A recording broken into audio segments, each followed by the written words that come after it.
Hi everyone! Welcome to another episode of Waste Unwrap, where we dive into all things waste. I'm your host Pooja, and we are here to talk about waste, our love-hate relationship with it, and everyday solutions we can adopt starting today.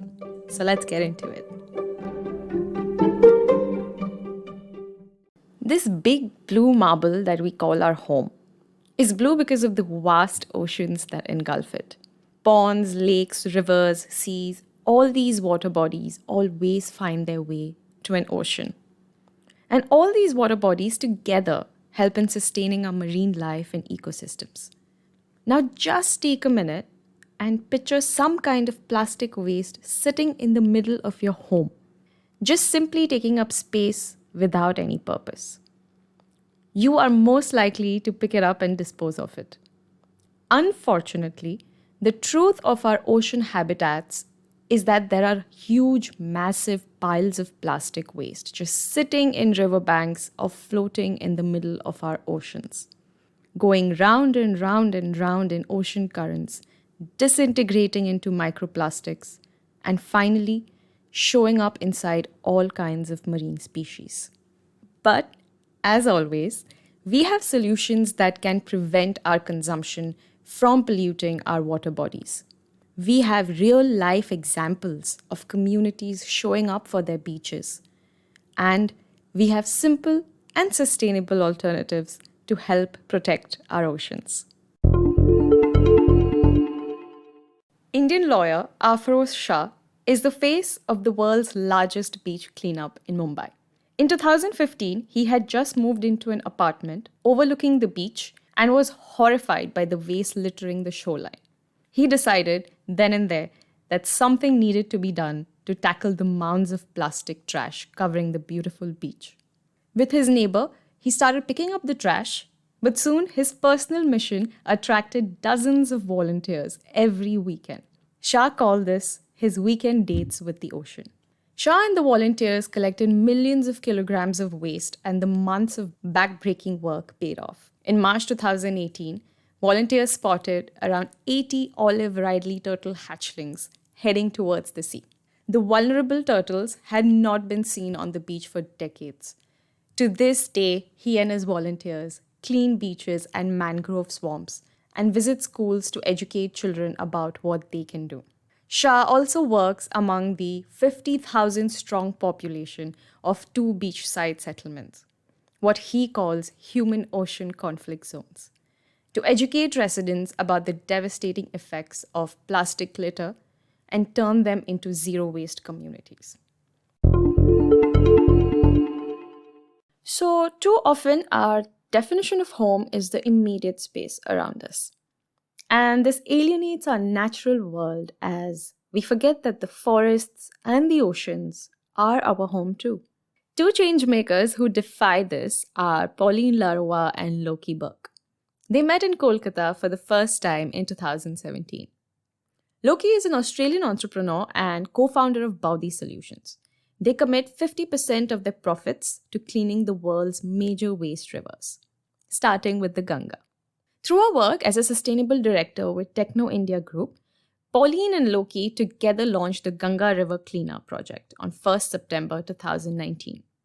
The first cleanup drive saw a turnout of truly passionate people leading the community and showing that if we have the will and the people to make a real difference, stopping waste from reaching our rivers and ocean ecosystems is a reality. Both Loki and Pauline live away from their birth homes to ensure our larger home remains protected. Now let's move on to our monthly roundup of waste news and updates, which are showing signs of our national waste crisis being widely recognized. And it's about time. We always say that education is a key factor in rebuilding our waste management systems. And educators play an extremely important role in enabling this positive change. Good news is that solid waste management technologies, recycling, and treatment will now be part of the curriculum of BTech students studying in engineering colleges across the country. Over 200 educators will get a chance to participate in this training program and online applications are invited from teachers across the country. So if you're an educator and if you are teaching engineering students, please do apply. Co-founders Sumed Bhoj and Abhishek Sehlar of Spruce Up Industries have developed a compact waste-picking machine called Jatayu. The machine allows sanitation workers to collect litter and garbage without using their hands to do so. They have deployed 100 such machines in 20 cities around 9 Indian states. That is a big win.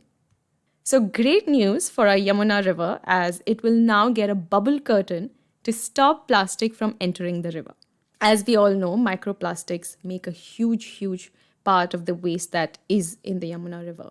GeoCycle will be implementing this non-invasive solution through which ships and fish can pass through, but plastic and microplastic waste will be stopped. A win for Yamuna River is a win for us all. On to our recommendations next.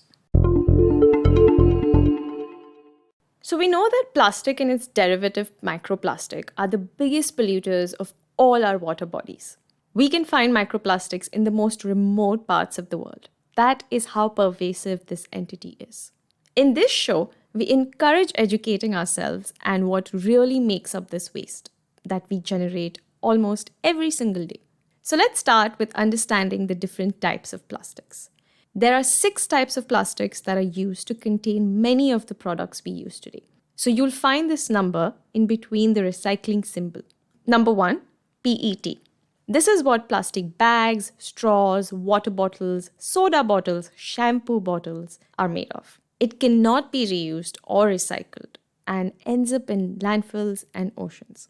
So whenever you can and wherever you can, please do look for sustainable, reusable alternatives.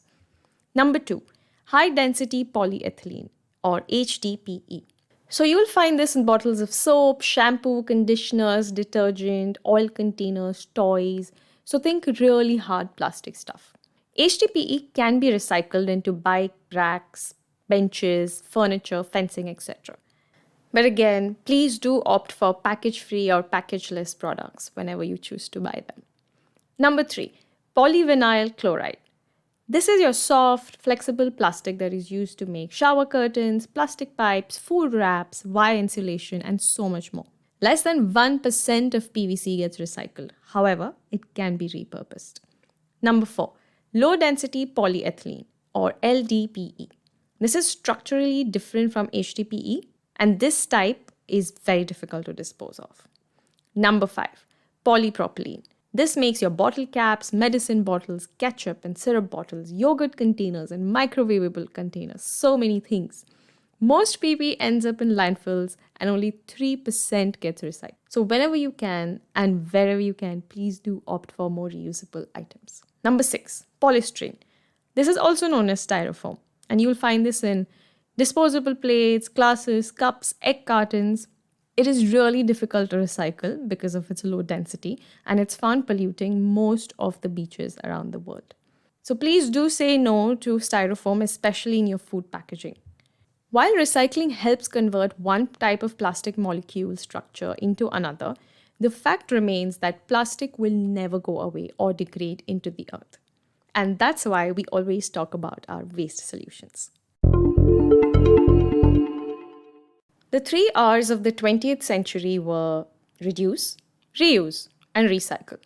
Now, in the 21st century, we need to change those 3 R's to refuse, say no, reduce, say yes to less, and reuse, reuse, as much as possible. Recycling may have given us a way to sort our plastic waste, but it does not stop the production of plastic waste. So the most simple way to take stock of our plastic consumption is to ask 3 simple questions. Number 1, can I make this myself? Number 2, can I reuse this in some shape or form? And number 3, am I disposing of this in the right way? Protecting our natural world, and in the context of this episode, our beautiful oceans can be traced back to our consumption choices.